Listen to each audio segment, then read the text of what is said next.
Mesdames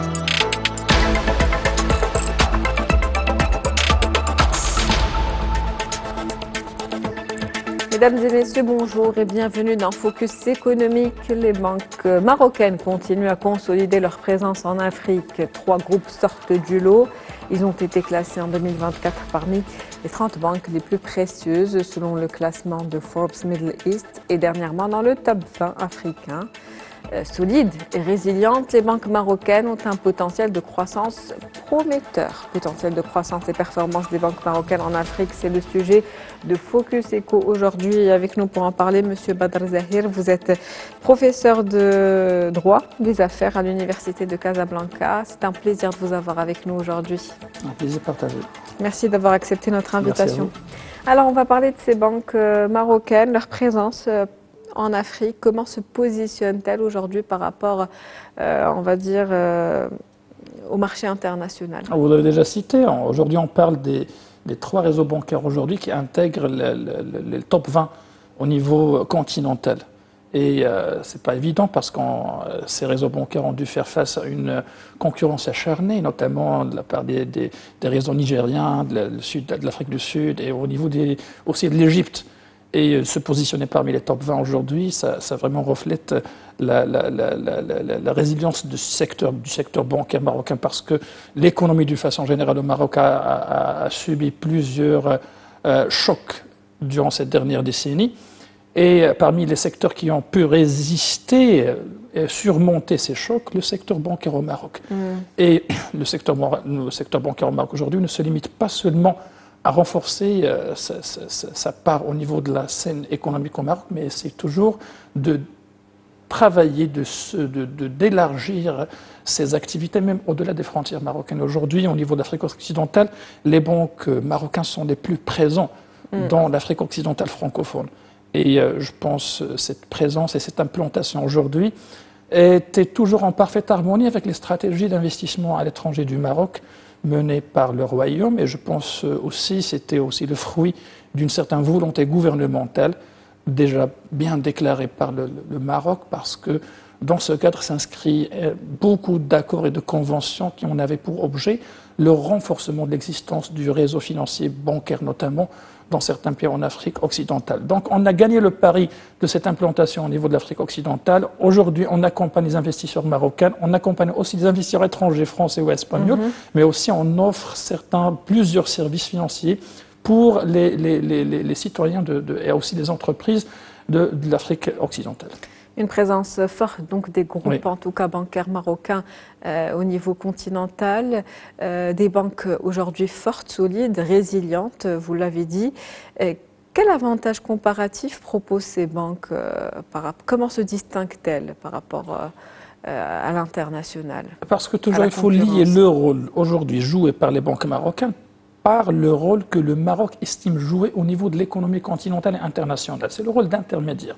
Le Maroc se présente aujourd'hui en tant qu'une plateforme économique et financière. Aujourd'hui, on est en train de transformer l'identité économique de Casablanca pour créer une certaine plateforme financière, Casa Financity, pour une plateforme financière africaine, c'est-à-dire renforcer le rôle d'intermédiaire financier entre les 2 rives, c'est-à-dire l'Europe, qui est le plus grand marché, où se concentre le lot le plus grand des investisseurs et des IDE, et aussi de faire cette médiation et le rôle d'intermédiaire entre le Nord et le Sud. Pour assurer ce rôle, le Maroc a dû recourir au service des banques, du secteur bancaire marocain, d'où cette implantation massive des banques dans l'Afrique occidentale. Aujourd'hui, le Gabon, Côte d'Ivoire, le Mali, partout, il y en a des banques marocaines, mais pas seulement des banques marocaines, des banques qui ne se limitent pas seulement à des services ordinaires, des services financiers ordinaires, mais aussi elles accompagnent aussi la croissance et aussi la mise en œuvre de certaines stratégies économiques au niveau de ces pays. Donc voilà, l'accompagnement, le rôle d'intermédiaire est confié notamment à ces banques, surtout lorsqu'on parle d'investissement, on parle de transfert de capitaux, on parle d'un réseau de circulation financière et tout ça. Donc c'est le rôle principal des banques marocaines installées dans cette zone de l'Afrique occidentale. Bien sûr, on a enregistré plusieurs performances à ce niveau, mais la reproche principale, c'est que vraiment on a trouvé beaucoup de difficultés d'aller au-delà des frontières de l'Afrique occidentale.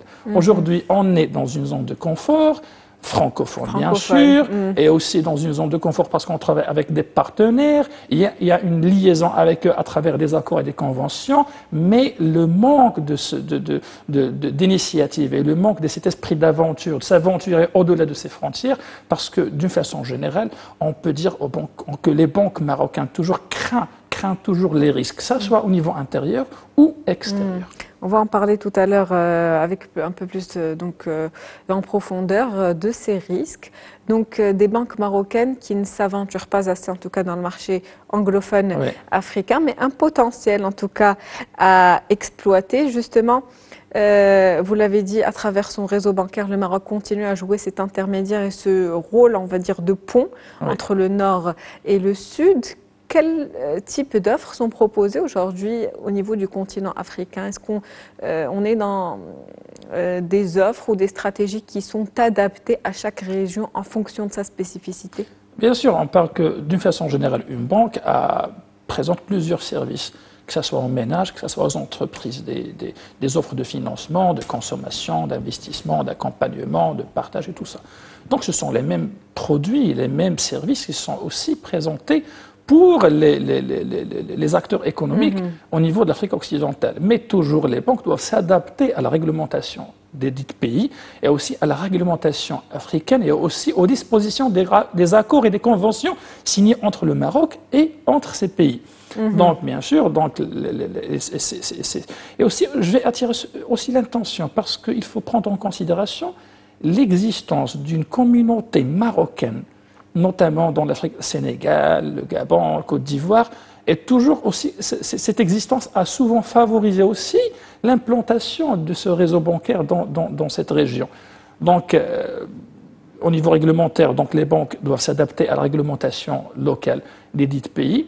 Et je pense, lorsque j'ai déjà cité une zone de confort, c'est aussi une zone de confort réglementaire pour les banques marocaines. Parce que lorsqu'on parle d'une zone fortement impactée par la législation romano-germanique francophone, donc bien sûr c'est une zone de confort parce que la réglementation est similaire à celle qui existe au Maroc. Donc, quelle est la spécificité justement de la réglementation au Maroc aujourd'hui, en ce qui concerne ce secteur et donc celle qui est appliquée aujourd'hui également en Afrique?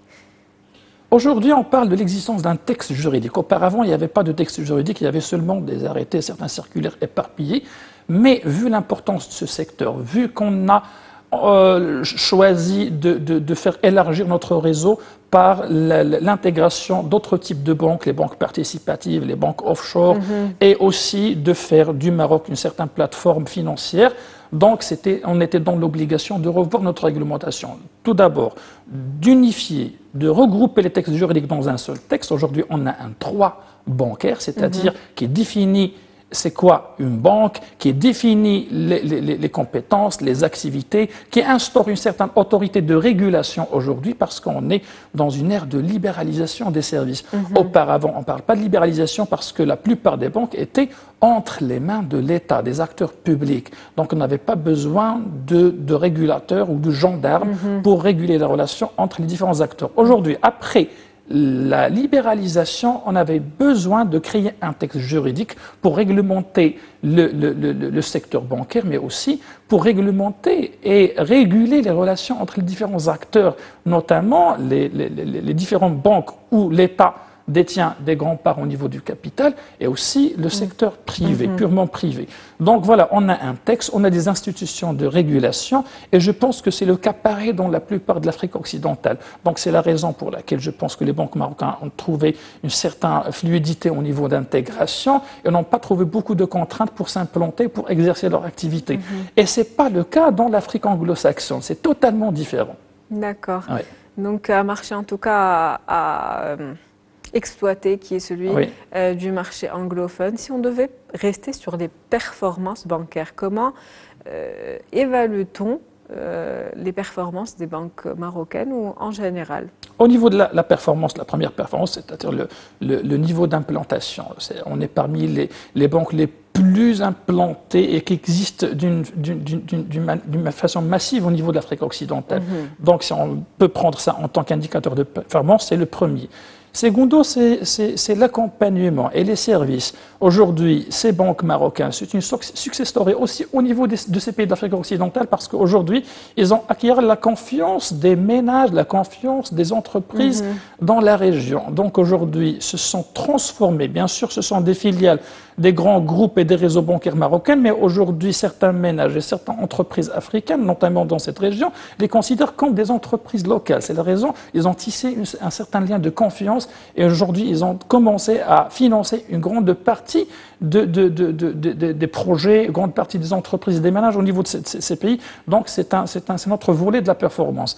Mais la performance, toujours, a des limites parce que toujours, lorsqu'on a, au début de notre débat, on a cité que la reproche majeure pour le secteur bancaire marocain, c'est le manque d'initiative et aussi ce manque d'esprit de s'aventurer, pour s'aventurer dans certains zones géographiques et aussi pour s'aventurer au niveau des offres de financement qui ne prennent pas en considération et d'une façon rigide les garanties offertes par les entreprises. Je pense que c'est la principale reproche pour les entreprises marocaines et je pense que les entreprises marocaines, ils ont reporté avec eux-mêmes ce contexte et ces garanties qui reflètent certaines rigidités du Maroc à l'extérieur du Maroc. Et je pense que ce constat, un peu, il freine l'expansion des banques marocaines et trace des limites pour le développement et la croissance de leur activité au niveau de l'Afrique occidentale. Plus de prise de risque, donc aujourd'hui, oui. au niveau des banques marocaines, serait... Je ne sais pas, est-ce que c'est dû à l'esprit entrepreneurial marocain, parce que question de risque, c'est un constat partagé, parce que l'ensemble des acteurs économiques aujourd'hui, ils essaient toujours à échapper au risque. C'est la raison pour laquelle on investit massivement dans des projets à bas risque, notamment le secteur immobilier, les services, avec des garanties en tant que service. C'est-à-dire la culture entrepreneuriale au Maroc est totalement différente de celle anglo-saxonne. Donc voilà, au niveau de la culture entrepreneuriale anglo-saxonne, on s'aventure plus, on prend beaucoup de risques, et bien sûr, on réalise, il y a énormément de risques de perte, mais il y a énormément aussi d'opportunités à saisir. Donc c'est la raison pour laquelle on préfère de gagner peu, mais aussi de ne rien perdre. Oui. Donc une position qu'il faut peut-être changer à l'avenir. Et mentalités à changer. Des mentalités à changer. Merci à vous, Monsieur Badr Zahir. Je rappelle que vous êtes professeur de droit des affaires à l'Université de Casablanca. C'était un plaisir de vous avoir. Merci pour toutes ces précisions. Merci à vous. C'est la fin de Focus économique pour aujourd'hui. Merci pour votre fidélité. Restez avec nous. On se retrouve demain avec un nouvel invité. Très bonne journée.